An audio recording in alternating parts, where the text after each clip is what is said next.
Already, we're Welcome live. back, everyone. Technically managing number 8. I'm Yeah. Zach Telke. And I'm Ramu Murakami. I think that's like the most formal we've been. We like never introduce ourselves We at the never beginning. do. I know. We could just do like a little quick run through. If this is people first time joining, we're product managers at Oracle. We do this podcast where basically every other week we talk about things going on in both our product management life, sphere things, kind of what we're thinking about, both in terms of just general career, specific technical stuff we're working on, and just kind of navigating a tech job that is focused around our role as product managers. And then also, we're both in our 20s, and also we'll discuss things kind of in our general sphere of what we care about and what's going on too. And with this episode, we are talking at the end of our last one about doing a personal finance episode, especially because a lot of corporate jobs, you have your financial benefits, and at the end of the day, it's like you want to get to a job that you love doing and that fits your personality, skill set, and that you find enjoyment from. But we are like here to make money. So being able to talk and discuss and learn about how you can like better manage your finances, how people are thinking about this stuff. I come from a finance major background, and my first job was a financial analyst. So I think that's the primer that we're going to use for this conversation. I prepared a lot of notes on this, so I kind of have some runway to go with. Ramu, like stop me at any point because I feel like this is gonna be one of those episodes The where I monologue. get I get in like monologuing just because I'm trying to keep the strain of like thought going. So any questions, or if you want to interject, just hard stop me because it'll probably be hard for me to stop getting my brain going once I start. Yeah, I think it's a super cool topic because a lot of us don't know much about it. Like when you start a adult job, especially like if you're an international student or you're a first generation college student, a lot of these things, like from different perspectives might be very useful, like getting educated about and understanding what it is. So I think it's gonna be cool. And I also love the contrast of like, like you coming from a financial background and me coming from a I'm new to the US, what the hell is happening? You Yeah. kind of view. So I think it's gonna be super interesting. And I also feel like talking to other people, there's more people that are not educated about this than there is. So it's a very interesting and important topic, I think. Yeah. And even with my background, it's like this is even before my finance background. Like my dad was a finance major. He was a pilot by career, but like from a young age, like financial principles were something like consistently drilled in my head. So Yep. like even with that and the fact I study finance and I'm like constantly reading about it on my own, I literally have like a pile of books right here if we get to it, which I can reference. Um, One of the things that's like interesting about the topic, which like was something that I always thought about when I was little, is like, why are people always talking about this? Like, you'd think we would get to an answer and kind of move on, like, oh yeah, this is how you make money, and like go on from there. But the Mm-hmm. thing is, it's like it's kind of like improving yourself or exercising. There's general principles when it comes to good financial planning and managing your money and like planning out your money goals. But at the end of the day, it is something that you kind of have to like keep reinforcing and focusing on. And like I'm Right. even still like learning all the time. And there are times I like catch myself doing things. I'm like, I know better this. Like I know not to do that. Like I'm not listening to my own advice here. So it is kind of a balance of like learning the knowledge, knowing kind of how to manage your emotions around it, and especially what to be active about and what to kind of like set and forget. So So, like, quick question about this. Actually, I started watching this show. It's called How to Get Rich in Netflix. Ramit Sethi, Yes. I'm a big fan of him. He does good stuff. Yeah. Awesome. So have you watched their his show? I'm not familiar with his show, but I got introduced to him Mhm. back when he was, I think he's friends with Tim Ferriss, back when he was on Tim Ferriss's podcast, and the two of them would talk about like personal money management in their episodes. He has, for people who aren't familiar, someone who could definitely talk about this subject better than us, find the Ramit Sethi episode of Tim Ferriss. Very good one. I'm pretty sure he might have been on show multiple times. Start with the first one and go from there. Very good information in that. That's been like a huge influence on me. Then like sure is somewhere in my subconscious. But you're saying you're like, I saw his TV show. You're enjoying it? I really like it. First, because he talks a lot about, how people are always like, oh my God, like the first thing that I have to do is buy a house, right? And sometimes renting is a good solution for you. It depends on your situation currently. So we always fall in this like social pressure to buy things or like live a certain way when we get a, grown up job and stuff like that. So I really like that. I was very surprised that so many people have been with their partner for so long and they've never spoken about money. So I thought that was like, wow. Like, for example, like my boyfriend and I, we talk about money all the time. And there's people that have been married for years, like 20 years type of thing, and they don't talk about money. They don't know like their like partner's financial spending habits and stuff like that I think it's crazy.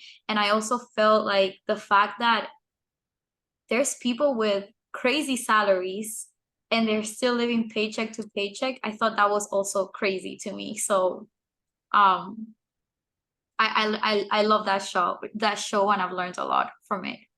Yeah, that's one of the things that I found like most interesting is, and it kind of goes to show why you have to think about this stuff consciously, because it's like not just about the money you have, it's like building wealth.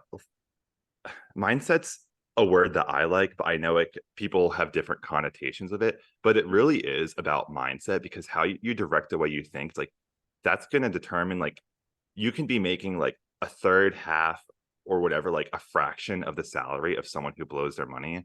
And like I've heard like the constant, like there was this one story that I don't remember where I heard it, but basically it's about this like Wall Street investment banker, and he makes like 1.1 mil a year and stuff. And you're like, oh my God, you have so much money, is all stuff. Like the guy was constantly having panic attacks and freaking out about his money because all of it was going towards like keeping up the lifestyle, like wife of expensive taste. He has to like eat at certain places, look a certain way, buy certain things, donate money to the right groups and stuff. So like the thing with like wealth generation is having income is definitely helpful, but if you don't know how to like properly deploy that, it's like you can get yourself in really bad situations, and it can be even Right. more like depressing and demotivating if you're like, oh my God, I make a couple $100,000 a year and I still have no money. Like if I can't do that with this amount, like the situation's hopeless. Exactly. Yeah.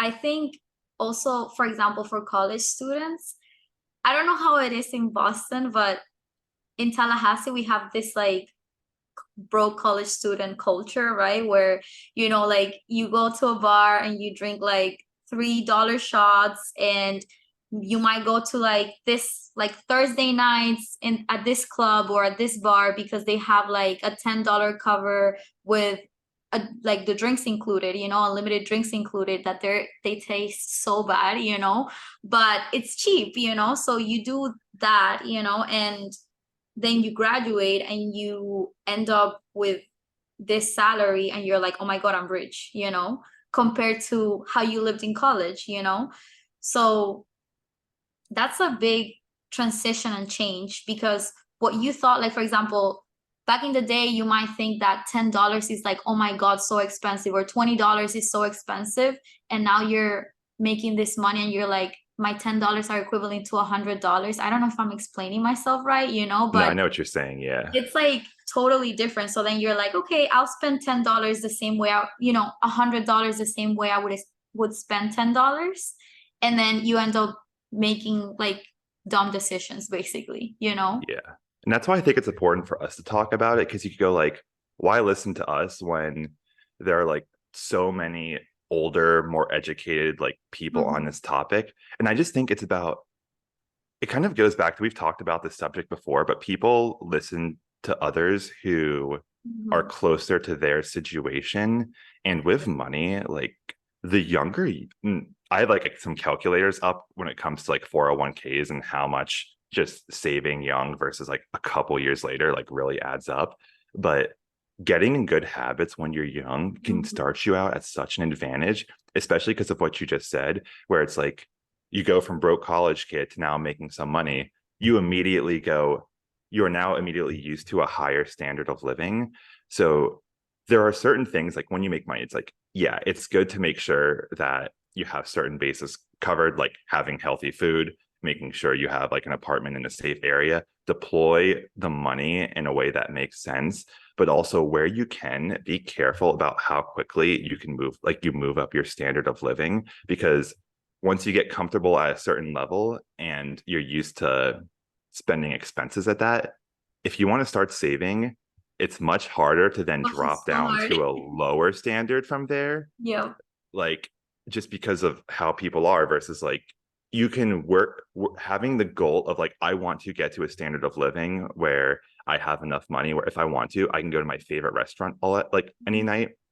That's very obtainable and good goals to have. Think about your future of like what you want to get to, but where you can kind of keep your discipline now before you get used to those finer tastes, because exactly. that's how stuff gets harder.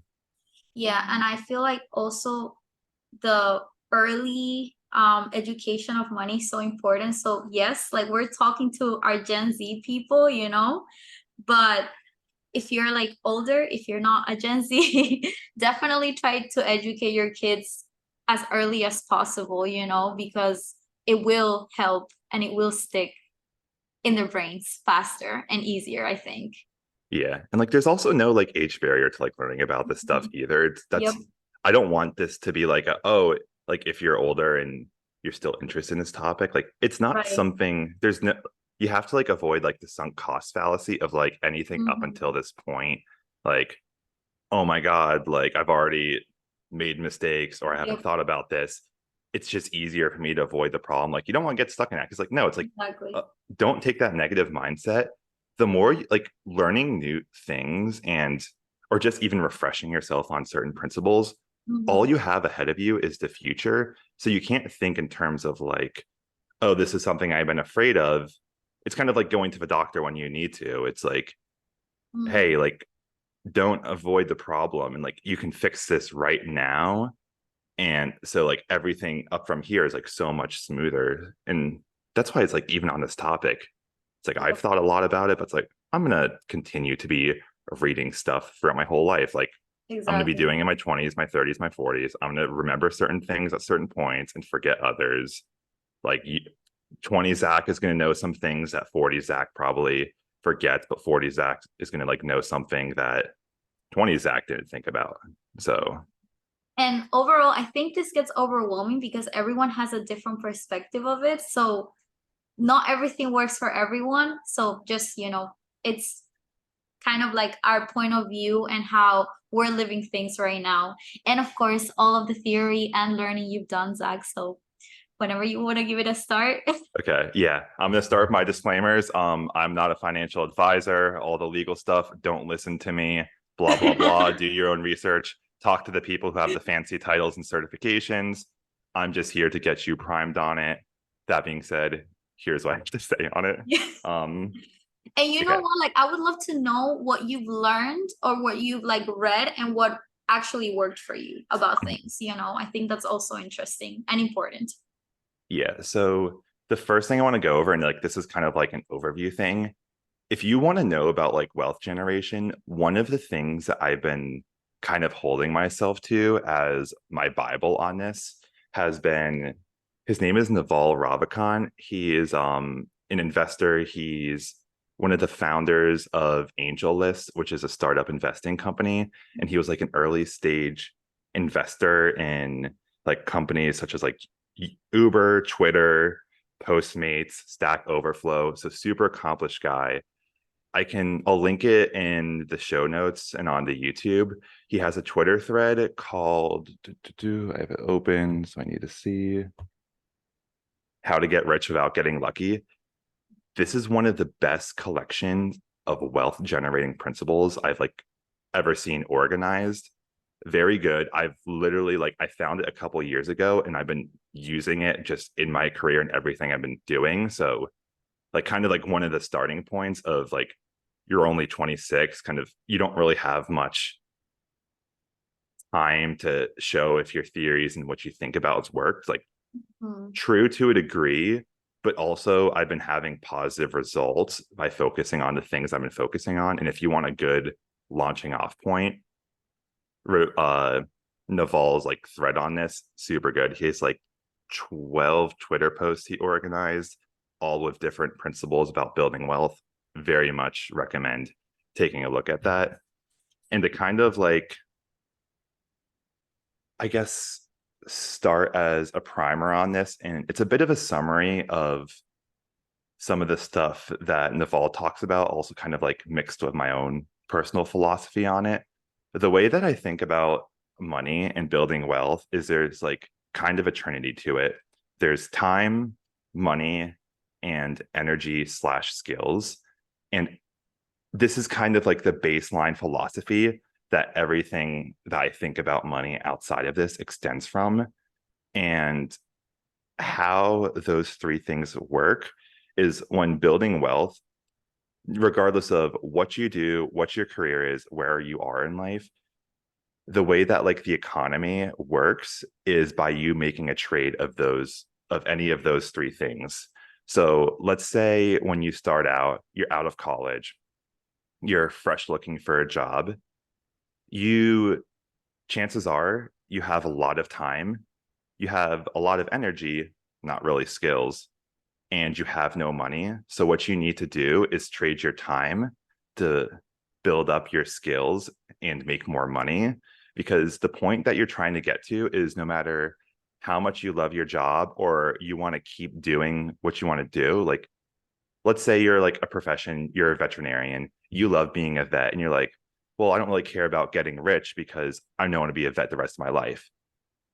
It's still a very great goal to work to get financial independence, because then you can make sure your bases are covered no matter what life throws at you, and you have that comfort and ability to have freedom when you need it. And like, for example, going off that, like you don't know what life will come. Like maybe stuff gets more expensive and your salary no longer covers your cost of living when you were living comfortably like a couple years ago, and your profession has a pretty hard cap to as far as you go. Building up your own personal wealth so that basically you can choose how to spend your time the way you want to in both your career, personal interests. It just gives you a level of freedom and choice where you're not trapped in any environment you are, even if you want to keep continue doing what you are now. So like the ultimate goal of the way that capitalism works is the house always wins, and who the house is the owners. Now, you can still be an employee and work for a company and be the house. The way you do that is by having your own money and being an owner in terms of like what you invest into. So there's a bunch of different ways to do that. Some might be like starting a side business, others might be like getting into real estate. One of the biggest and easiest ones, because it doesn't require any time on your part if you do it passively, is investing in the stock market. Um, Real estate takes more time to focus on than stocks. Starting a business probably has the most potential upside, but that requires a lot of attention and focus. So there's kind of like levels to this game. Mhm. And ultimately, it's like all about use your time to get more skills. Once you have more skills, then you are a higher value person who can then command more money for their time and skills. As you get more money, deploy that money to make yourself more money. Is there any like things you want to touch on at like that point so far? That's kind of like my first page I have. I got like 4 of them total. Yeah, no, that what you just said just reminded me of cash flow. Have you played that game? It's a board game, or is it Yeah. just like I haven't heard of that? It's a board game created by the writer of Rich Dad Poor Dad. That's And one of the books on my basically, desk. Yeah. Yep, and I actually bought that board game, and I love it because you basically start with a profession where of course you get a salary and you also have your expenses, right? So like your mortgage, credit card debt, student loans, etc., right? Then you kind of pick a dream. So in the board, you'll see dreams like, I don't know, travel around the world, sailing dream or something like that. So there's a bunch of dreams, and you pick which dream you want to accomplish, let's say, or you want to buy, right? And basically it's kind of like Monopoly, but you land in different places. I think it's called, one is market, the other one is like small deals, the other one is big deals and stuff like that. So when you begin playing, right, you cannot really afford the big deals because they're like very expensive, you know. So you will normally start with small deals, or at least that's how I've played it, right? I first start with small, like buying small deals, like investing in stock or buying like smaller houses, or you know, houses in foreclosure and stuff like that. And then whenever I'm able to, I start investing in bigger deals, right, that will help you maybe, you know, get out of the rat race. The rat race is basically you working, getting your salary, you know, and I don't know, accumulating as much cash as you can. So basically the way you leave the rat race is by making more passive income than your expenses. And that reminded me a lot to like what you were saying, right? Like, you know, investing in stock, or, you know, real estate takes a little longer for you to be able to invest in. So it makes sense, you know, I think overall. And it's a really good game. So you should definitely look into it. Yeah, that'd be a fun one to play with Montana. Yeah. Like I love Monopoly, so that kind of like sounds up my alley. No Yeah, one no, plays Monopoly you with should. me anymore. I take it too seriously. You're like fighting people for the No, property. literally, I will be aggressive. Like I negotiate Monopoly like this is real life. Like because I can't when it comes to my money brain, it's like there's no play. Like It's not a I take it joke. yeah, I take it seriously.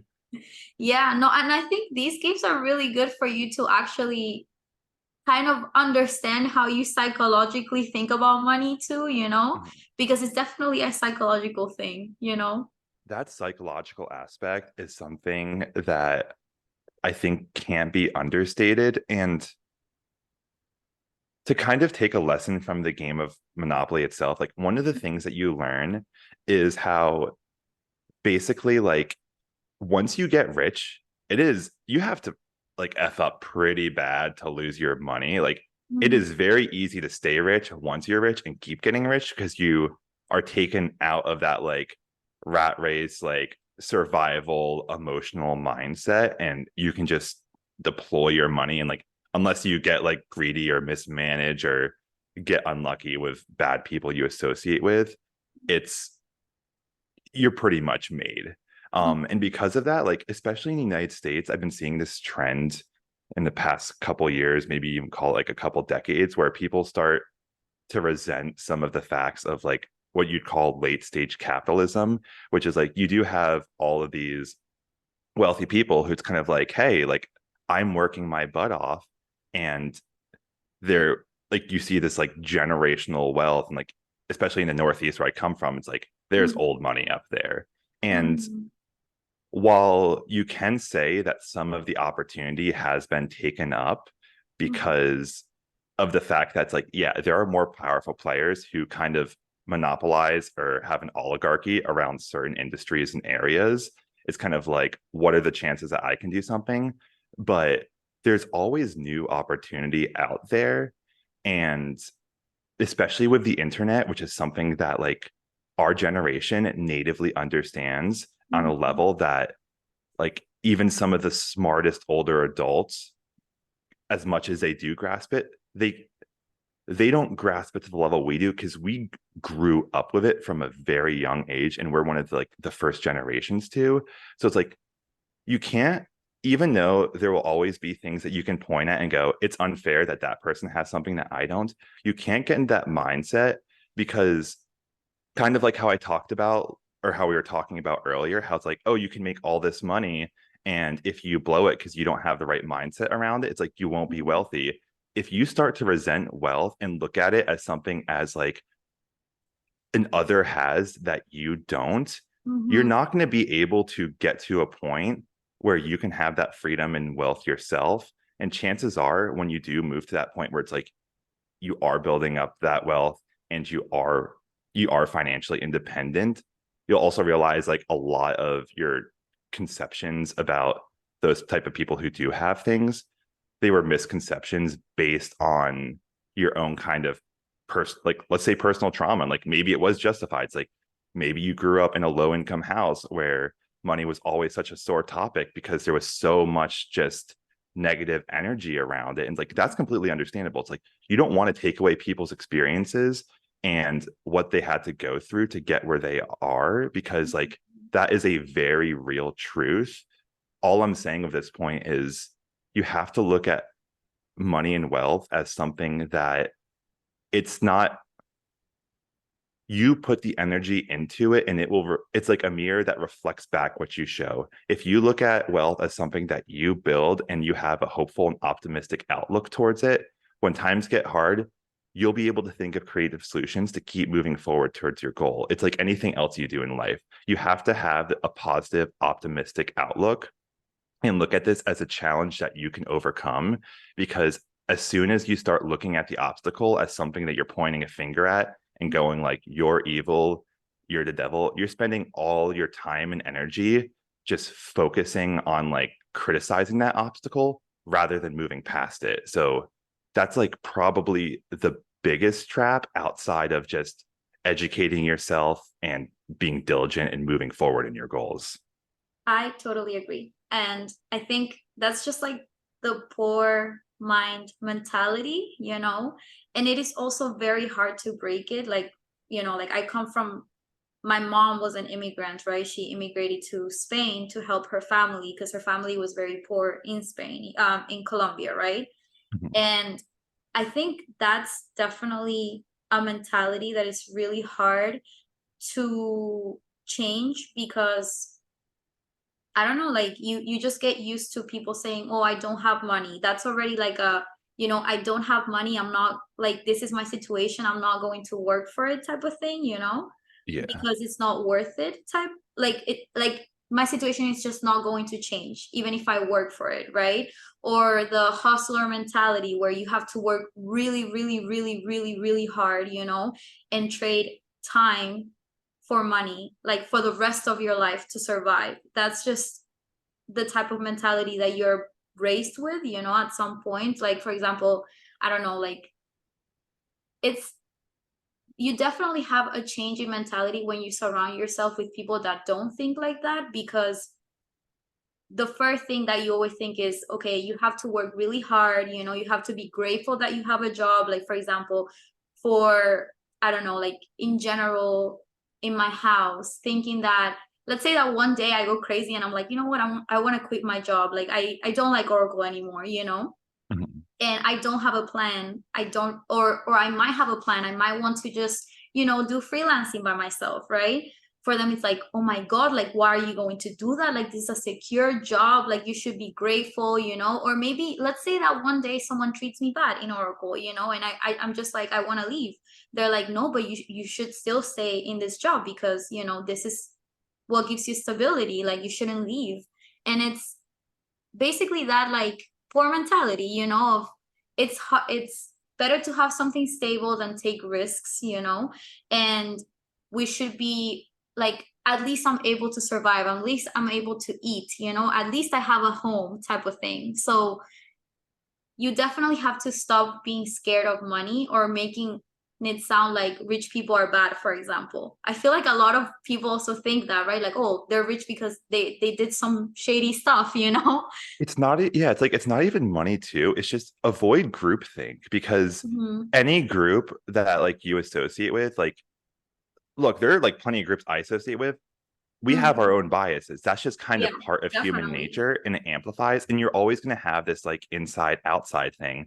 And Mhm. that's like probably one of the biggest traps when it comes to money is like if you're in an environment where everyone has like negative connotations around this and you're like, oh, well, like you're never gonna get rich because like none of us ever got rich. And Mm-hmm. it amplifies in your mind, especially when you're young and you're like, you don't really know how things work and like what you're doing. You default to people who you look at as like wiser and just like having more knowledge than you. But that's kind of like one of the things that like growing up you realize when you start to move away and separate yourself from your parents. It's like Yep. my parents are extremely smart people. My dad is one of like the smartest, most well-read people I've like ever met. One of the, I'm sure this will We get need back to to him. we need to bring him to the podcast I one know. No, day. but one of the things that I had to realize, like when I was like in my 20s and moving away, is like, look, there's plenty he knows, but and people who know me will know this is where I get it from. It's like my dad's gonna give his opinion, whether Yeah. he's informed on the subject or not, which is like he's pretty well informed like 75% of the time, but he's going to still give his opinion on topics that he doesn't have expertise around that Mhm. 25% of the time. Same as me. I do that shit all the time. I think it's in our DNA. And like kind of part of the game of like growing up and like you first realize it's to your parents, but it's like also realize that like everyone else you interact with is like you have to look at other people as what are the areas that they are extremely wise in and they know a lot about. Listen to every freaking thing they say there because there's always something you can learn from other people. You just need to be careful about what aspects of them you listen to. If someone's like giving their advice about a career area or industry that they know nothing about and like it's not theirs, chances are probably don't want to listen to them about. If someone is like rich and has made a lot of money, especially if they're a self-made person, so you know they had to figure it out on their own, listen to them about that. But maybe they're like extremely out of shape and unhealthy and they don't take care of themselves. Be like, okay, I'm not going to listen to you about health advice though. It's like all about using Right. your own personal judgment. And this is where it's like, I think that just you have to take your mind into your own hands and like developing personal judgment is like one of the biggest things where it's like some of the, not some of, all the best ideas that I've ever gotten, I've learned and stolen from other people. Mm-hmm. But I still had to use my personal judgment to know who to extract what from and when. Right. Yeah. Mhm. No, I totally agree. Also the like saying kind of like sharing their opinion on like the other 25 that you don't know, that reminded me so much of our training as a solution engineer, because you know how they tell you to just basically say we'll get back to you if you don't know an answer. Like I feel like I saw so many people answering a question without like being 100% sure and getting like called out like you do not know the answer to that or that's the wrong answer, you I know? know Oracle has been so good with that with my career because working in tech is like, I would say, one of the less bullshitty industries where because you're working with highly technical, logical things, like a lot of there's when you're like say working on things like marketing or art or maybe like writing, there's a lot more subjectivity. And if you're a good convincer, Mm-hmm. you can get people to go along because there is the subjective aspect. A lot of technical stuff with us being solution engineers and now product managers, we have to say we don't know because I can't make something up and Right. then just convince you that it's true. Because even if I get you to believe it on the call, they're going to go back to their people and someone who's smart and does know something on that subject be like, yeah, that's not true. And then they Then you're go, gonna be a liar. yeah. And then they're like, well, now we can't trust this guy because he like runs his mouth and like doesn't stop when he doesn't know what he's talking about. It's like Yep. that has been something that like this job, I'm really appreciative.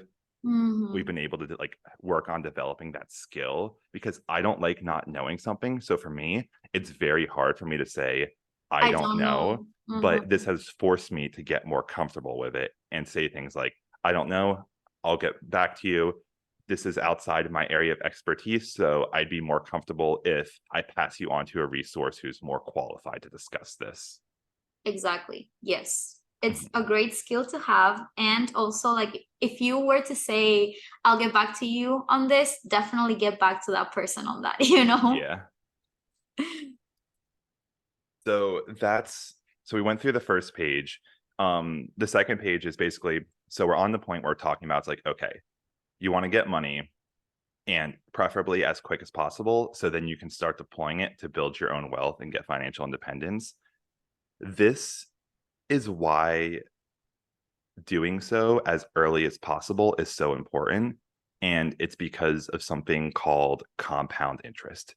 Compound interest is like literally the most powerful force in the world, because when you make money, not only are you then making, like, you say have $100 and you use that $100 on an investment, it makes you $5 in a year.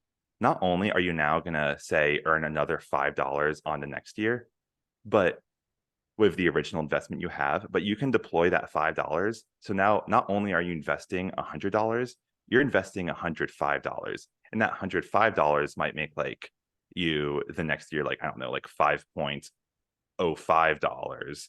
So as you invest and make money, and as long as you don't take away from that principle, you can, like, you keep building this like snowball that gets bigger and bigger. And that's why once you have money, it's hard to lose it unless you do bad actions, is because it continues to multiply. And I can share my screen or just run through it. I'll probably share my screen for this, because basically we can talk more about the specifics of it, but I just like set up some basic like investment calculators on like how you can use your 401k. Um, and this is just to show like how big of a deal like compound interest is. So can you see my screen here? Yep.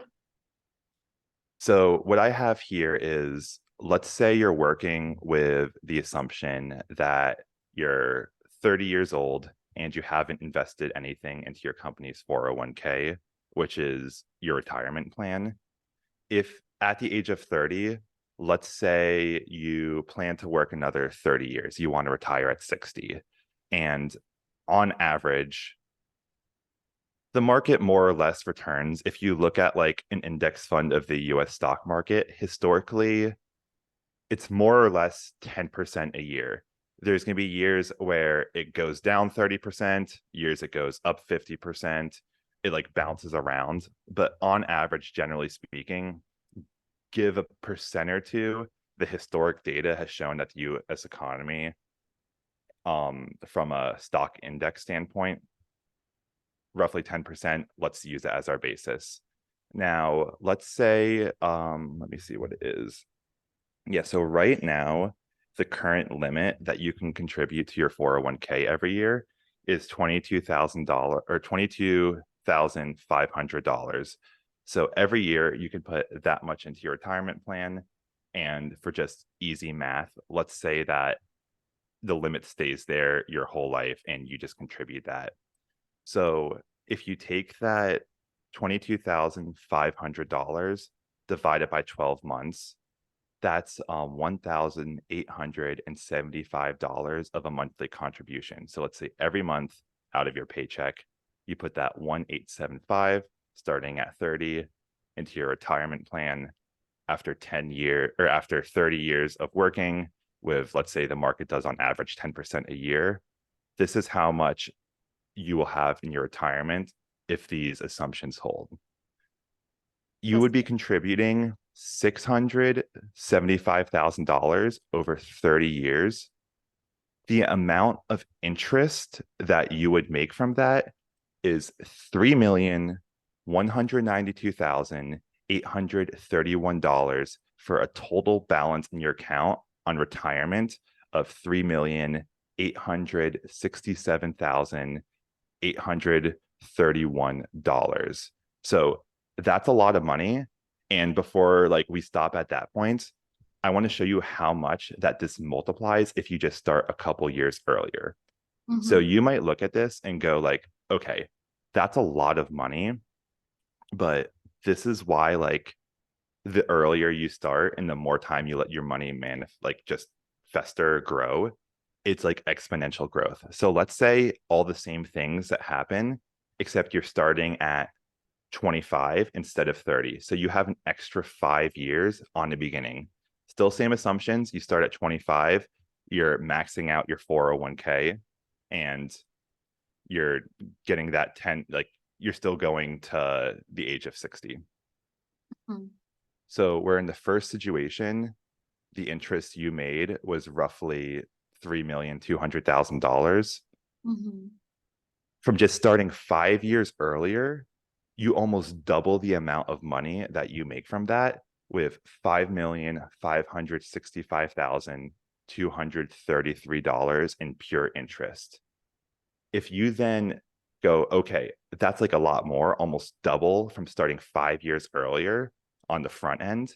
If you say start at 22, if you're able to max out your 401k from when you first start your job, so just even adding 3 more years to the beginning of that, you're looking at $7,705,000 in just interest and a total account of $8,600,000 roughly. That is So insane. that is why it is so important to try to make as much money as early as possible. And one of the first and best investment vehicles that you have, because it's completely hands off, is your 401k, where it's like, if you just diligently do that from when you first start working and nothing else, you have your like retirement covered. You can pay for all your kids' college. Like you are set. And that's just from maxing out a retirement account. So just like it's a multitude of factors. So it's not just like the way that like it works isn't just like, oh, it's just like a couple more years of money. It's like, no, because this is like an exponential compounding. That's why the early years are so important, because of like what you see of just how it multiplies the money more, like that small nest egg. I feel like also during your earlier years, you probably not everyone, but probably you don't have children, you know? Mhm. You don't have a mortgage yet, you know, or you might, but you're not paying you basically your expenses are not as big as when you get older sometimes, and you have kids and you start a family and they go to school and all this stuff. So it is easier to put more towards your 401k when you're younger than when you are older. Yeah. I don't know. I'm not like old yet, so Mhm. but that's what I'm assuming, right? And it also goes back to what we were talking about at like learning to live at certain levels of Mhm. just expenses, where like for me, my first year out of work, I wasn't able to financially afford to max out my 401k. I got pretty Mhm. close. I think I've been maxing it out for the past couple of years every year. So let's call it like a year and a half. I wasn't able to, but I've been doing it since. I plan Mhm. on keep doing it until the end of my career and I Right. don't touch it. So I am used to living Mhm. at an income level where I don't even think about this money. That's the great thing about what like companies can do. When Oracle goes in and runs my salary because I allocated it on the portal, it just takes the money out. So it doesn't even hit my bank account. I don't think about it. I don't look at it as my money. It's out of sight, out of mind. And that's what I was talking about, like, or I was alluding to a little bit earlier on passive investing, where one of the biggest things and advantages of passive investing is you take away all the emotions because you're not trying to actively make decisions on things. You're not Mhm. wasting your time and energy. And when the market goes down, you're not getting cold feet and be like, oh, what if something happens? I need to take it out. And when stuff is going great, you're not like also making any like rash decisions. You're looking at this as something where I can't touch this for at least another like 30 so years of my life. It will Mhm. go up at times, it will go down. That's not my problem. I'm making the assumption that I will be fine and I'll worry about more as I get closer to retirement. Exactly. So do you like save apart from this, or how do you manage that? Yeah, so I do try to save apart from this. I've mentioned it on like other episodes a couple times.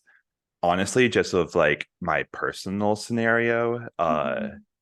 because my just to kind of like run through a quick like recap. Um, Me and my ex like shared an apartment. We broke up. The apartment's expensive. So when I was used to like living at in like a rate where I only had to pay like half of what I have to do now. So my expenses are a bit tight on me right now. So I'm not saving as much as I want. But Mhm. like I'll be moving out of this place, and the place I'm going to next, like much more affordable. I am setting myself up where it's like I'm keeping my expenses managed. I'm downsizing instead of upsizing, which is good. So I'll continue to like keep building up then. And I think like that is kind of a good thing to talk about is like everyone has their circumstances. So Yep. do what you can. Like, don't look at it as like, oh my God, if I'm not able to do everything, like I'm a failure. Mhm. I'm like right now, I'm happy that I can afford my quality of life and that I'm able to max out my 401k. Is it a little frustrating that I can't say like save more into my savings account of my bank account? It is for me Mhm. personally because I'm hard on myself, but Mhm. also it's like I'm working towards a plan that will let me save more and like keep that in. I just, I guess, just like my general mindset. So I think like that's something that's like good to keep in mind too, is just Yep. work towards your goals and don't beat yourself up about where you get now, like where you are now, because you can get to a more secure financial place if Mhm. you just focus and like hold yourself to like what you're trying to work towards. Yeah, something that I think it's crazy. So I was running into this personal issue of sitting down and listing all of my expenses, like all of them. I'm being super extra honest with everything that I was spending and actually basically seeing what I was able to like cut off or like, live without and stuff like that. And I feel like after talking to other people, I was not the only one that couldn't just sit down and actually list everything that I'm spending money on. It's Um, terrifying. You don't. yes. Yes, but I think that's definitely the first step to being more conscious of money. Mhm. Because sometimes you'll be like, I don't know, you'll go out one night and you'll be like, it's just one night, but then just one night ends up being like the 4 weekends that you go out or whatever, like, and I'm saying out just like, to a bar or to a restaurant or, just in general for a weekend, right? And now I'm more conscious, of every time that, let's say, I go out with a friend and I don't know, like I don't feel maybe like drinking, but they're drinking and I'm like, okay, you know what, I'm gonna get a drink. Like if I don't feel like getting a drink, my excuse is like, I don't want to spend $25 in my drink because I'm in Miami. Mhm. So I don't want to spend $25 just because my friend is drinking today. I don't feel like drinking, period. And that has made me even healthier. So I think the first step is definitely to sit down and see where your money is going. And that will make you way more conscious of when you're spending money on things that you just don't need. Yeah, because like once you have the information, then you're equipped to act on it. And it's like versus like otherwise you're kind of just like guessing in the dark and like living in chaos where it's like, yeah, we're in our 20s. We don't have Mhm. kids yet, like or that many responsibilities. We should Exactly. be going out with our friends and like Hmm. spending like probably some nights too much money on drinks and just having a good Yep. time and taking an advantage of the portion of our life that we're in. But when you do like look at your bills at the end of the month and go, it's like, okay, this much is going to this much is going to this. Maybe instead of say going out like 3 nights a week, I only go out one night a week. Or maybe for you, it's like Exactly. not the going out night where it's like, hey, like I want to be more social. Hmm. Instead, when I go out, instead of buying 5 drinks, I only buy three. So this that's like also something that I think people can get caught up with. And this is, Hmm. I would say, one of my traps when I was like especially first graduated and like an adult is you do want to be careful with the flip side of it, where pay attention to how you're spending your money and make adjustments. But all of money is about giving you freedom. Hmm. And you can definitely also go overboard of going, well, I can't do anything because I have to save this money and like look at like where all this stuff is going. It's like, it's like you don't want to do that either because life is short. You don't know when something will happen, and you can't rely on the I'll be around forever and I can enjoy things when I'm older. Because like, let's be honest, like when you're young, you have more energy and ability to Right. do things. And sure, there are things that you'll appreciate and enjoy more when you're older, but like that's kind of why you can't like starve yourself at any point of your life. On one side of the like coin, you don't want your young self to be selfish and starve your future self by not planning for a retirement and all that stuff. But you also don't want this projection of your older self to be so scared and selfish that you're Mhm. starving the young version of yourself now too. And by like looking at this stuff, you then have the freedom to decide how you want to cut back on things. Or kind of like going back Exactly. to my drink example, maybe you're like, well, like one way to look at it is kind of like what I was saying, the whole like maybe I want to go out less days Hmm. because you have a like you just if you look at it as like I have a money problem where I'm spending too much on drinks, there are multiple ways to approach it and bring it down. One is I could just go out less days. Others is I can buy less drinks like time I go out. Exactly. That's why it's like I want if there's anything I want to emphasize from this episode is you have to keep the positive mindset around it and not look at it as something that you're like afraid of because it's taking away from your life. By just looking at your problems objectively, you can realize there's multiple ways that you can solve it that fits your personality, lifestyle, and what you Exactly. value and what you're looking to like do with your life. Yep, totally agree. Drops mic right now. I feel like, for example, now, because I think part of like when we go out is more of like, yeah, socializing and stuff. Sometimes I just call my friends over, they come to my house and we chill at home, Yeah. and we buy drinks, like we buy, we get some wine or, whatever, and we just drink at home if we want to drink. But you don't have to give up your lifestyle for you to be happy, and still, I don't know, spend social quality time. Or, for example, my biggest problem is eating. Okay. Like I love eating good food. Mhm. But now instead of going every weekend to like a super expensive restaurant, I'll go maybe once a month. So yeah, just find your balance. Yeah. So another question that I have for you, Roth or 401k? Okay. And please give us definitions because I'm terrible at that. Yeah. So I'm glad you mentioned that because that's something I want to get into. So with your 401k, and there's a couple other aspects I want to get into of this. Like this is just, I would say the first part and probably like the biggest is whether it's your 401k or what's it called? Your IRA. IRA is when you're self-employed. Most people are Oh, going to be familiar with 401k because that's like your corporate company retirement plan. They're both I'm is not it? this is where I do like financial. I'm not a financial advisor, but Mhm. if you want my quick and dirty, they're both pretty much the same thing. Like I'm Mhm. pretty sure they're exactly the same thing, other than just like one's for your employer, one's for if you're a business owner, self-employed, or whatever. Again, fact check stuff before you make things. That's Mhm. pretty much the general strokes. But were you going to say something before I go into the difference?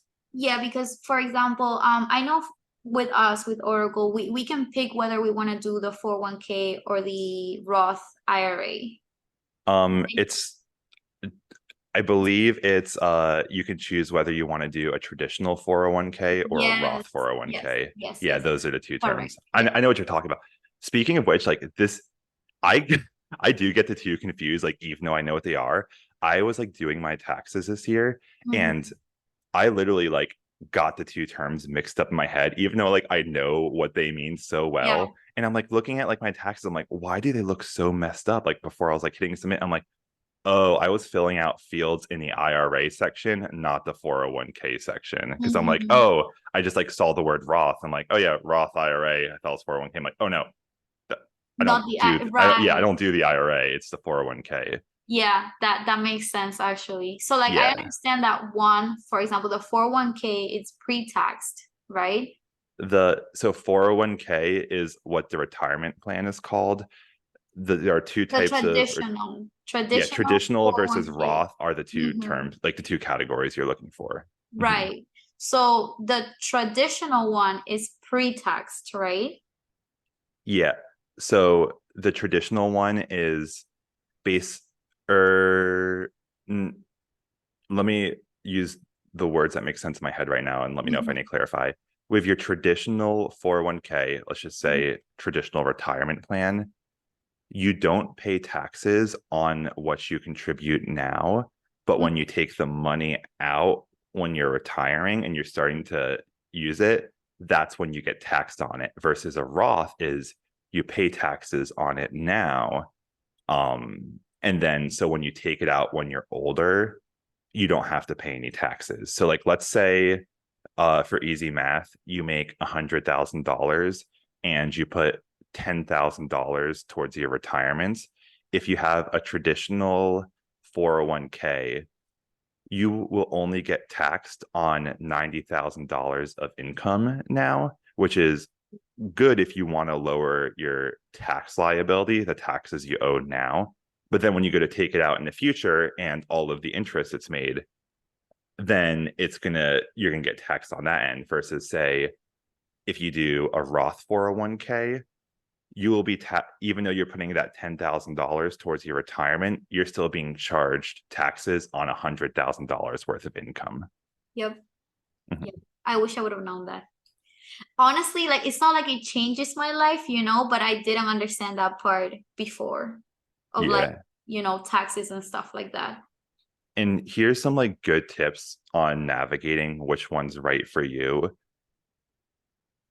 Generally, and I will always be, I mean, there might be a tipping point where tax maneuvering, maybe sometime in the future when I'm contributing, like when I'm older, like let's say close to retirement, it's worth switching. But just for basic, easy concepts, using a Roth for whether it's your 401k or IRA, whatever your situation, that is generally better, especially if you're starting young, because you're operating on the assumption, I'm at the beginning of my career in an entry-level position. I will be making more money when I'm older, and the way that taxes work is the higher your income bracket is, the more taxes you pay. So it makes sense if you're able to financially afford it to be able to be able to pay the taxes now, so that way all that money grows tax-free, and then when you go to take the money out of your retirement account, you don't have to pay any taxes. If you were to say just invest in the stock market on your own and you like make all this money, you have to pay taxes on that when you take it out. That's one of the beautiful things on a retirement account, is like you can avoid either in the putting the money in or the taking money out a tax liability on it. So generally, if you kind of are working with the principle of I'll be making more in the future because I'll be getting more skills, I'll be more valuable, more mature, I'll be in a higher paying position, role, whatever, I'll be in a higher tax bracket, Roth is the way you want to go, which will be the case for most young people. Now, this is where knowing the principles, but then applying it to your life is important, because you might have a situation where that's not the case, where for whatever reason, it is beneficial for you to save on the taxes now. And maybe you expect to be like, maybe, I don't know, I believe when you're married, you're taxed on dual income. But let's just say for whatever reason, when you're older, you plan to like do something with your life where you are going to be making less and you expect to be in a lower income bracket. Doing a traditional 401k in that situation would make sense, because you're making the assumption in your brain, I'm making more now and I'm in an income bracket that's higher taxed now than where I plan to be in the future. Less likely than most people's situation, just because it kind of goes against the logic of building skills and being able to command more money for it. But everyone has different situations, and that's why like you want to make sure that you think through this stuff and like do your research to your own personal one, because like there are options, and being able to use those levers to benefit how you're planning your life can be very helpful. Like, does that make sense? So I just explained there of everything. Yeah. So what I'm getting is that for the traditional 401k, right? Mhm. Depending on the bracket that you're in. So like by the time you're retiring, you're like retiring and taking your money out, you pay the taxes of the bracket that you're in currently, or is that not? Yeah, like Yes. Okay. the or for traditional, you Mm-hmm. will be paying taxes based on your tax bracket at Okay. that age. Oh, okay. I did not know that. And it's not age based, like it's not like to go like, oh, people Right. who are It's in their 60s. salary. It's Mm-hmm. yeah, it's like it's it's all based around how much you are making at that point of your life, Mm-hmm. which is why like the assumption is like you're older, you'll be making more money, so you'll be Right. taxed higher. Like that's the logic behind it, if that makes Okay. sense. Yeah. Yeah, that makes sense. Yep. Yeah. So like with traditional, you don't pay taxes now. You'll pay taxes when you're older. With Roth, you pay the taxes now because the assumption is I'll be in a higher tax bracket when I am Mhm. older, so I don't want to pay taxes at that point, and I want my money to grow, um, like just tax free essentially. Mhm. Okay, that makes sense. Mhm. So let's see, that's traditional versus Roth. One of the other big things, and I feel like this is something that not a lot of people glaze over, is with your 401k, companies will also they have like matching policies, a lot of them do. And how that works is, let's start with like a simple basic example and I can expand from there. Is a lot of companies will match, say they'll do like between like 50 and 100% matching of up to like 3 to 6% of your salary. So this is what that means, and this is why it's like so important, is because what matching is for the money that you put into your retirement account. Your company will also put in money too. And this is like one of the best benefits of like a corporate, well benefited company like Oracle, is not only can you contribute up to the personal like maximum limit of like 22,500, but then you have an extra couple $1,000s that your company can like throw in on top of that. So like all of those, I mean, it's like basic examples, but like all of those investment calculator things I was showing you earlier, that was just based off a personal investment. Like if those other assumptions hold, you'd be making even more because your company is adding another like 6K to it every year, for that example. So this is how the matching works is, let's say that your company does a full 100% match of up to 6% of your salary. And let's keep using the easy numbers. Let's assume you have 100K you're making every year and you're contributing 10K to your retirement plan.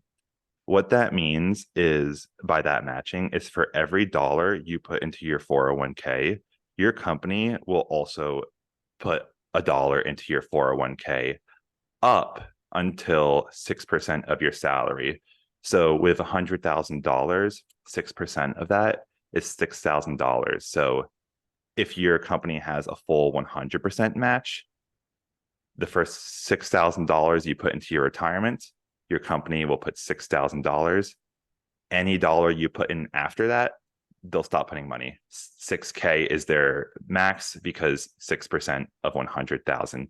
You can still keep going all the way up to your maximum contribution limit of 22,500, but you're stopped by that 6,000. Like your company will stop at $6,000.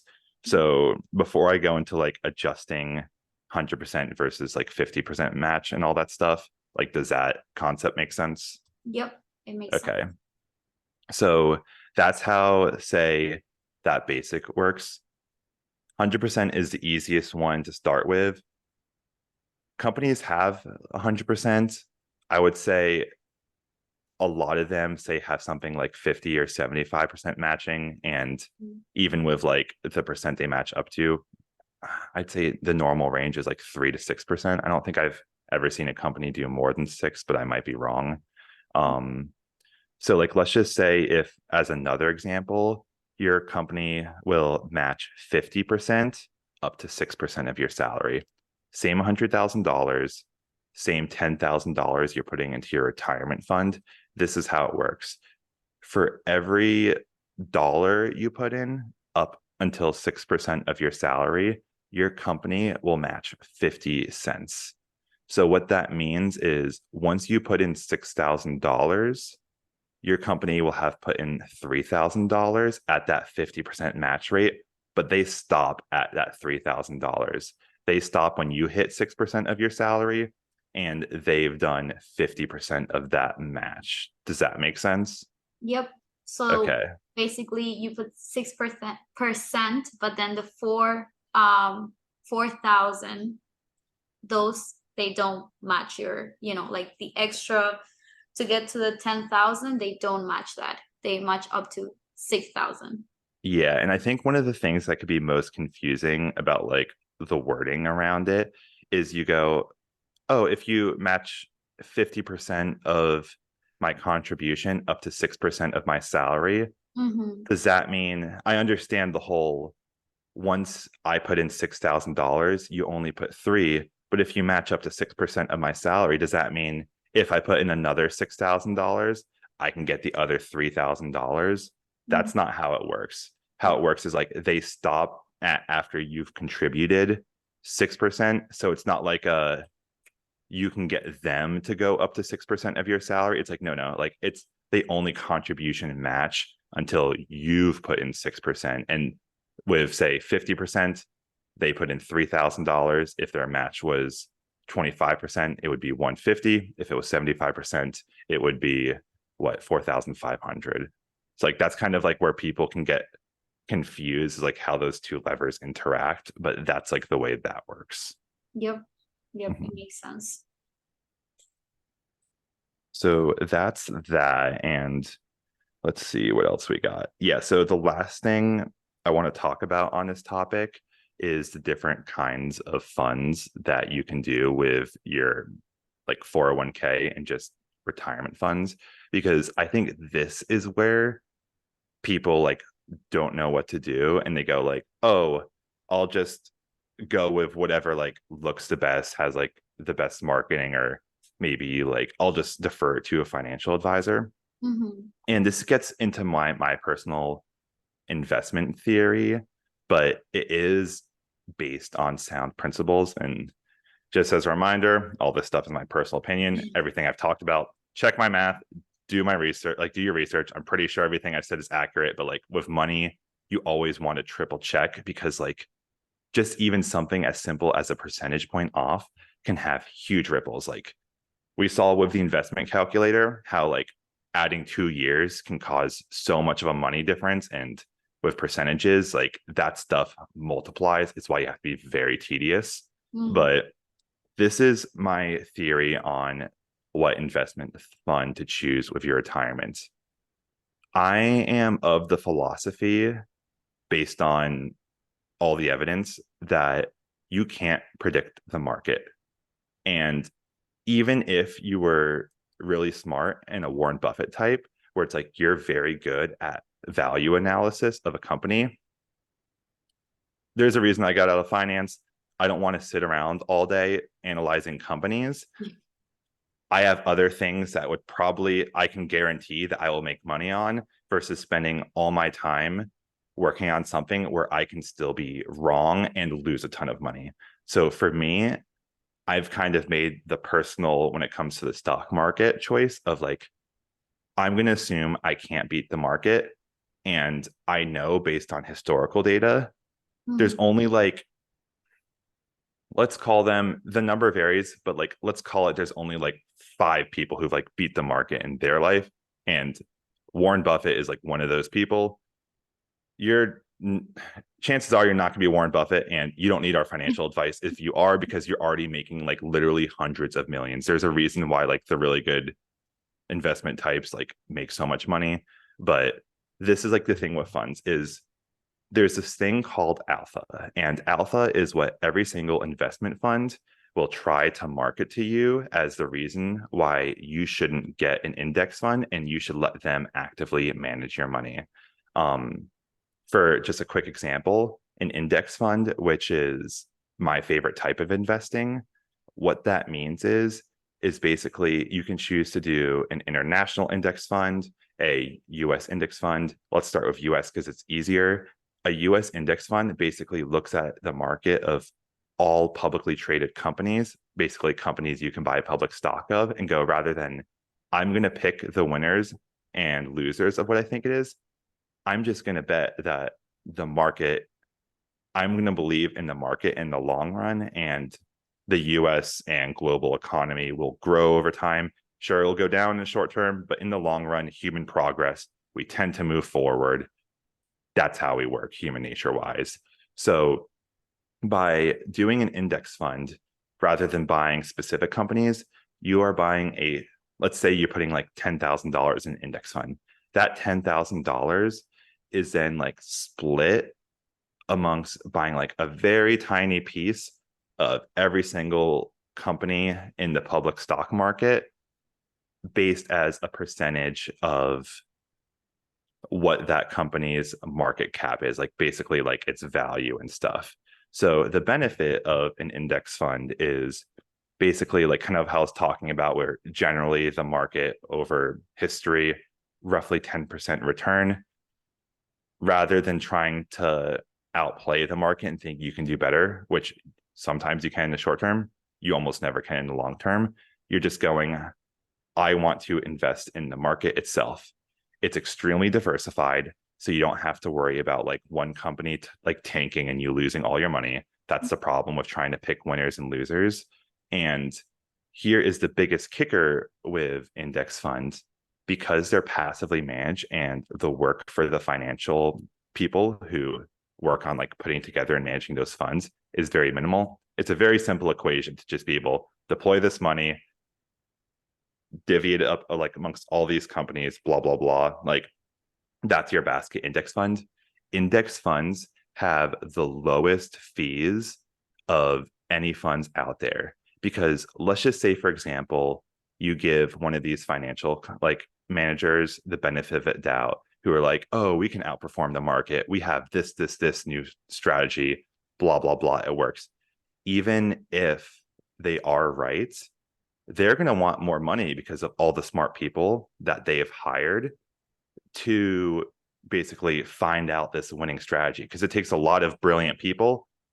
And I'll get to this point in a second, but like at the asides, like you still can't, you're not God. Like you don't know what's going to happen in the future. Like that's like the biggest human like fault fallacy, but they're still going to ask for a higher fee. And these fees can be very expensive, where it's like, you look at it and you're like, oh, the fee is like only 1 or 2%. Like 2% is nothing. It's like, with compound interest, like you saw how much money that if you took like 2% of the seven, like, let's just say like the 7 million that you made in interest over your lifetime, like what's that math? I'll do it really quick.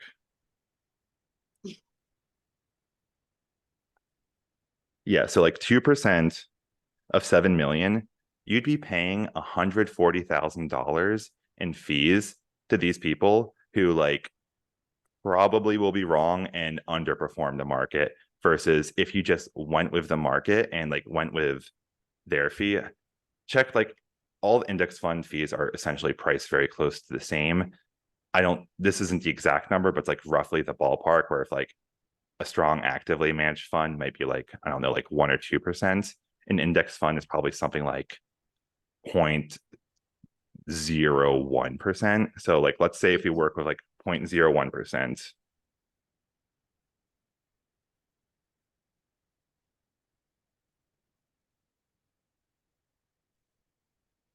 this is where I hope I'm putting it in my calculator right. Yeah, like someone check me on this math, because I'm going on the spot and I'm trying to talk to you, but like I just got like $700 on that. So like 0.01% versus 2%, $140,000 in fees on 7 million versus $700. Like that's the thing where it's like, even if they can, and I'm not positive, that math was rough and I'm not positive if it's right. There might be other things I'm not thinking about, but like I'm just trying to get ballparks here. that just goes to show, it's like, do they think that they can outperform like the market that much and be so confident that you're willing to pay that much money in fees? Like, that's not something I'm willing to put my money on. And even if, say, they have a good run of like 3 to 5 years, we're talking retirement accounts. Like, you're talking like multiple decades of investing. And I would rather just ride the market than try to like pick and choose players, both in terms of individual stocks and just active managers, as they're called. I think it's a good point, honestly. And Mhm. yeah, like you just go back to like, decimals and points, like percentages make a really big difference. Okay, I'm pretty sure I did do that math right. I was just checking. I'm a little scared because I don't want to say anything wrong on this one because it is money. But Right. regardless, like, you get the principles I'm saying. But Mhm. yeah, so that's with index funds. Like, the big selling point where it's like, always look at the fees, because that's like one of those things in the fine print that's hard to see, and it's like probably the most important. And like, if you look, you'll be like, oh, if I look at the list of available funds for my company, um you'll see that like index funds are the lowest, some of the more actively managed ones are higher. Mhm. And I I don't think, I think there are some pure index funds. Just to kind of say what I do for mine, because I don't mind, is I do the Vanguard Target Retirement Fund.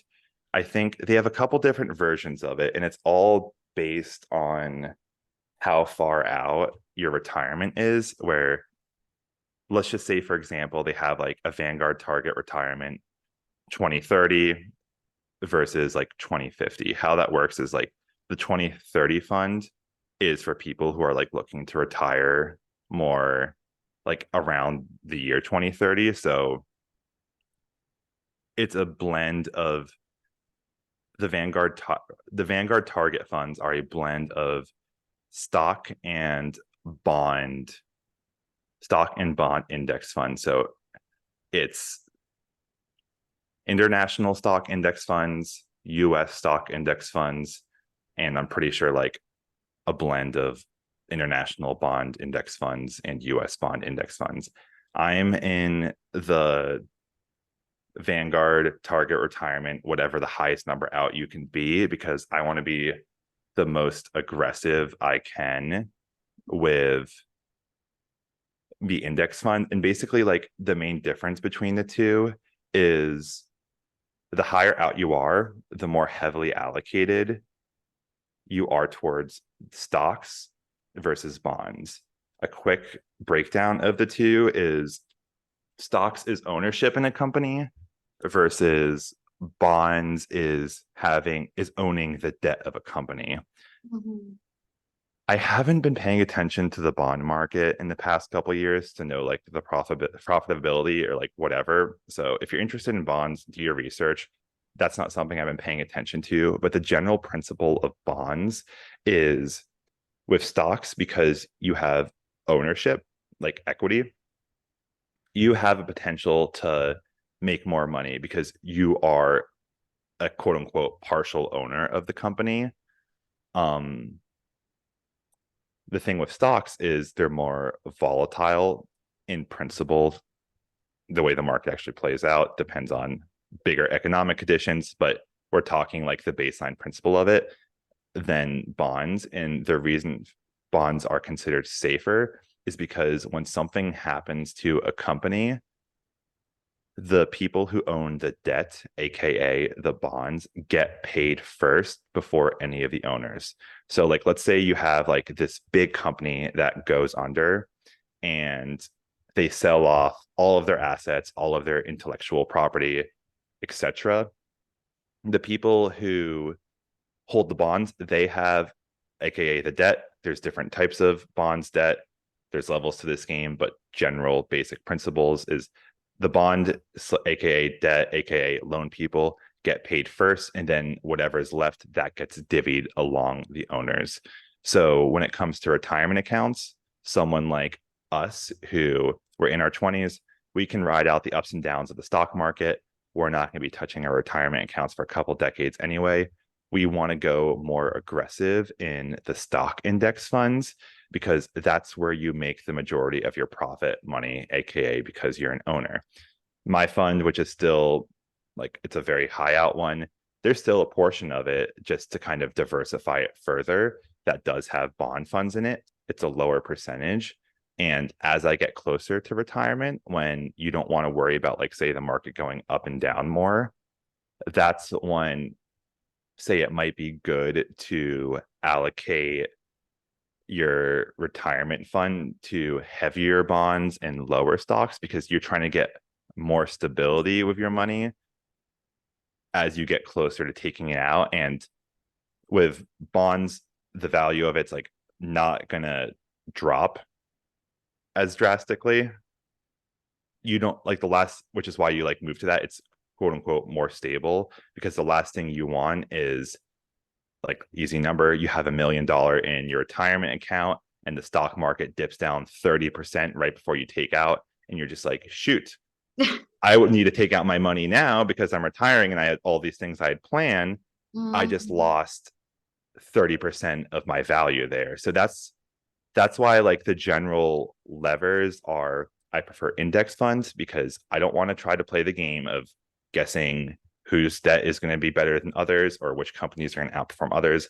I have better things to do with my time and I don't want to pay the high fees. So that's why index. And when it comes to your stock versus your bond allocation, that's why generally the general principles of thinking is high, mostly stock index funds, be aggressive with that. Still keep your bond portion. That's good. I like how the Vanguard Target Fund does that just because it adds more diversification.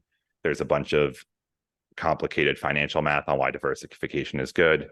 Just kind of trust me on that you want it. But like it's basically goes down the principle of if one ship fails, you don't lose your entire nest egg kind of thing. But does all that make sense? Like, anything you want me to like touch on in that point?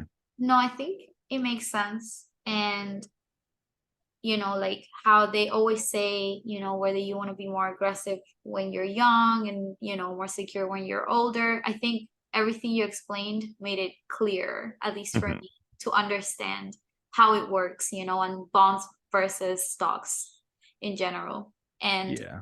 I mean, personally, even like outside of like my 401k, I definitely like index funds overall. So I think they're a nice way of also, if you want to kind of, invest on your own, to start with index funds are like a good way for sure. And I also, as my caveat, I don't want this to be like like only invest all of your money in index funds. Yeah. Like, nah, if you're gonna like get rich, you need to deploy riskier investments too, whether it's starting your own business or maybe like one of the things that a lot of people in the tech space like to do is because you get all this specialized knowledge around technology is they like to angel invest, which is essentially you fund startups that you think you've promised.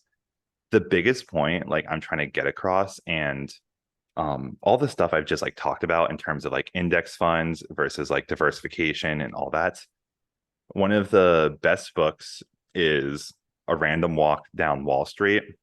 Great book on just like personal finance, all this stuff. I sometimes forget where I get all the information from that's like swirling in my head. I'm pretty sure most of what I just talked about is from this book. Some other good ones. Tony Robbins has always been great about personal finance and investing books. So the first one, Random Walk Down Wall Street by Burton Malkiel. Tony Robbins, I think, has like 2 or 3 investment books now. I think he keeps kind of like updating them and improving them. Check which one interests you most. The one I read, which I thought was good like a couple years ago, was Unshakeable. That was a decent one. But yeah, so I would say that like one of the things that like wealthy people do is they make sure the majority of their money is in more safe, secure things, like let's call it your index funds, etc. They might be doing more complicated plays, and there's a reason why hedge funds exist. But that's why I'm kind of like, everything I'm saying is with a caveat. If you're mega rich, you probably have access to certain like hedge funds and stuff that I don't know. They're doing stuff. There's very smart people who put a lot of money into hedge funds and stuff like that. And there are some very good hedge fund managers that have outperformed the market. We're starting with the assumption if you don't have access to that kind of stuff, and I think they know something that the average person doesn't know. Share And with us, please.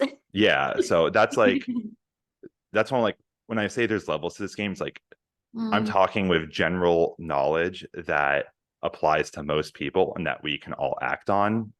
But something else that you can act on that is important is you do kind of need your moonshot projects, whether because that's like where you make your like crazy multiples of money. And the importance of like the moonshot projects is that you're careful about how much of your money you deploy to it. A good rule of thumb that people like angel investors, like entrepreneurs, etc., do is put 10% of your capital towards moonshot projects. So if you lose that 10% of your money and it completely fails, you're fine. You still have like your 90% of stuff in your safer things, like your standard investment funds.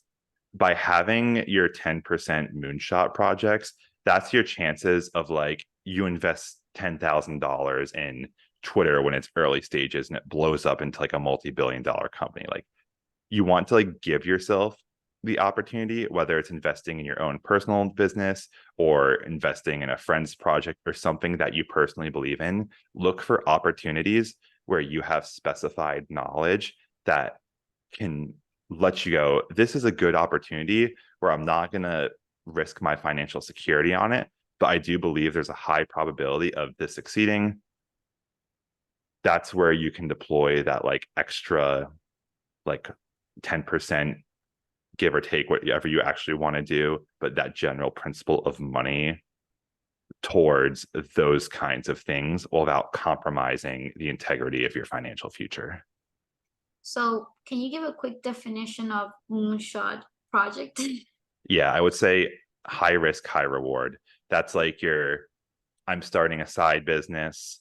That's I'm angel investing in an early stage tech startup, something that you have to work with the assumption that you are okay with losing all that money because it's going to be like very boom or bust. It's going to be like this succeeds and I make 100 times my money on it, or I'm going to lose everything kind of thing. It's like generally much more risky, but that's kind of like it's the entrepreneurial sphere. So like we focus a lot on 401k. What do you think about other, benefits that like companies in general gives? Like, for example, like health savings accounts and FSAs, I think. I don't know what that financial saving account. I don't know what that Yeah, FSA stands for, honestly. I've gone through and done the research. Honestly, I didn't have time to prepare on the health stuff for this call. I would say this is what I remember from it because when I was picking out my own stuff, I was choosing it. With the health savings account, I think that's actually no, I'd rather I could talk to some things off the top of my head. I would rather make sure I prepare. We can save that for another episode if there's interest. But I will say there are some certain things when it comes to your like what health plan to choose and all that like I would say my finance knowledge can let me at least throw in my 2 cents about. I would rather prepare for that ahead of time just to make sure I'm not missing anything. But yeah, I would say that's also something that is a bit more on your kind of personal health situation and like what you're working with. But yeah, we could still talk about that in another episode, even if it's just for like 10 minutes or something, because that Yeah. is also important to know. But also, like, that's kind of the stuff with all the 401k, personal finance. That's my wheelhouse. Yep. Health stuff is less so. Because I've heard of people that also use their HSA to save money. Because I'm not like 100% sure, but I think, well, first of all, your company also contributes to it, and you are of course able to pay like your medical bills. But for example, like you can buy band-aids with that, or any CVS or pharmacy stuff type of thing. Yeah, I can comment on this one because I know. Yeah. Okay. Yes. Yeah. So with this one, because like we're talking about like health savings account, Uh-huh. this is my personal theory Mm-hmm. on it, and this is coming from a 26-year-old who doesn't have health problems, is Yeah. with health savings account, once you have a general, let's say, consistency to your health cost, or if there are things that you know that you need to like consistently get, like let's say prescriptions or whatever, that can be helpful. And there are financial benefits to a health savings account of that, especially if you kind of like have a general sense of what your health costs are going to be. Mm-hmm. The thing I don't like personally about using a health savings account as an investment vehicle Mm-hmm. outside of what you say designate as your range of medical costs is, I think that money is just better deployed in pure investments. Like use it instead of like using your health account as an investment account, like use your health account as a health account and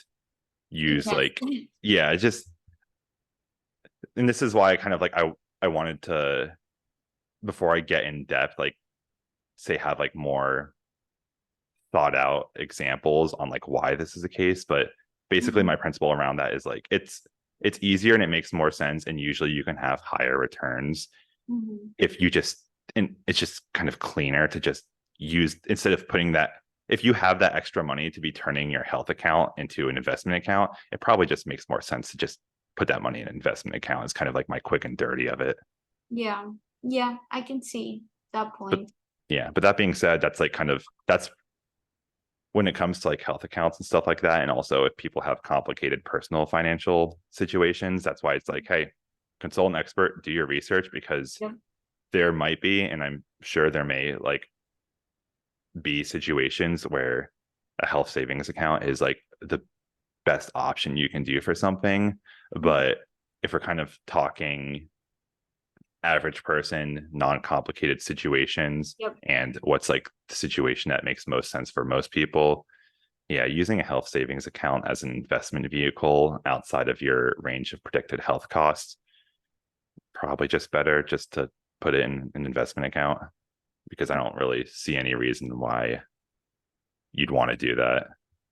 Yeah, I think it makes sense. I know of a friend, so I'm definitely going to ask why she does that, to get like more information on that. So I'll share with you. Yeah, and I'm curious because like that's what I'm saying. Like I'm always learning. Where for me, it's like the reason why my knowledge doesn't go further in that is because it doesn't really apply to my situation. But maybe there will be a day where that does. I'm like, oh, that's kind of like the reasons to it. So I am kind of curious, say, if people who've like thought this stuff through and kind of like know their like salt about it, kind Mm-hmm. of like what the proper deployment of that kind of stuff is.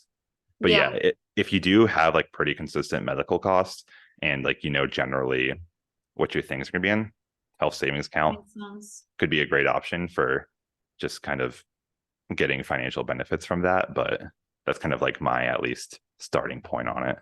Mm-hmm. Yeah, I think some of the benefits are that it's pre-taxed, and your company also puts money towards it. I mean, for example, I actually didn't sign up for it because I I started getting curious about it when I heard two people talking about it. But I mean, for example, like I wear glasses, so I could spend my money on glasses. I've been thinking about getting Invisaligns, so that could be like little things like that. I guess it would make sense to do it when you have those spendings planned and stuff like that. But yeah, I don't know. I'll get information on that and share with you to see what you think. Yeah, I am curious, and I do think it'd be kind of for both of us with like that one. That could be a cool episode where we just talk about the more like health benefit side of things and what our kind of like personal experience and thoughts are. Because kind of like we were just saying is, even if we don't have the complete picture, everyone's own picture and perspective and experience getting, even if it doesn't fully relate to you, kind of knowing what's around does help you have a more informed thing and be like, oh, I didn't think about this way. So it Yep. could be, that could be another cool topic to dive into. Yep. It will for sure. So, any Yeah, last thoughts? that's pretty much all the stuff I was had planned to talk about. Any last things on your end before we call it? I think no, I think I learned a lot, honestly. And it's always healthy to talk about money, you know? Mhm. That's the Like thing is I've you always always learn liked, something. yeah, I've never liked the stigma of not talking about money because I've always grown from it. And like, I understand it's like you want to do it with people that you trust and whatever, but Mhm. it's still kind of like, I don't know, it's, there's ways that people can improve their learning just through the process of discussion. Because even if, say, the other person didn't really add anything that you didn't already know, the fact that you're just talking about it brings it back to the top of your mind anyway, and like gets you actively thinking about it and making sure that, like, hey, am I taking care of these things the way that I want to and I like should be doing? Exactly. Yeah. And I feel like also like different perspectives always give you like different ways of seeing things, you know? So you're always learning when you talk about this, right? Like it's a Mhm. constant topic. Definitely like with in my relationship, like we're comfortable talking about money, you know, and it's a we always come up with like a different way of seeing something that makes way more sense than previously, you know. So I think it's a good topic. Definitely talk to your partner about it, talk to your, Yeah. you know, to your parents, to whoever you're able to talk to it about. Like I don't think you should be selective about who you talk to money about, you know, like if you're having like a general conversation, there's always something that you learn. You never know where you'll get like a good nugget from. I agree. Yeah. Exactly. Yeah. Well, thank you so much. This was like, I don't know, finances 101, corporate life, new. Technically managing un unofficial guide to what to do with your money as Yeah, 220 something year olds.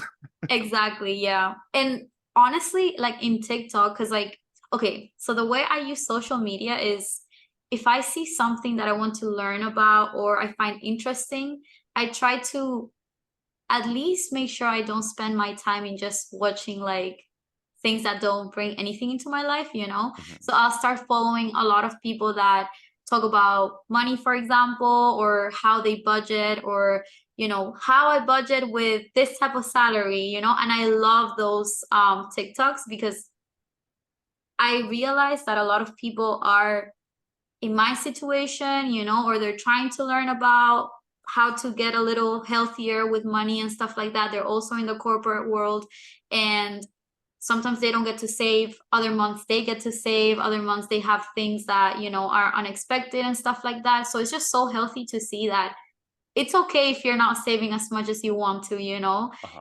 and you'll get there. Oh, that just reminded me. Everyone look into, shoot, is it, I need to check to make sure I say the right term quick.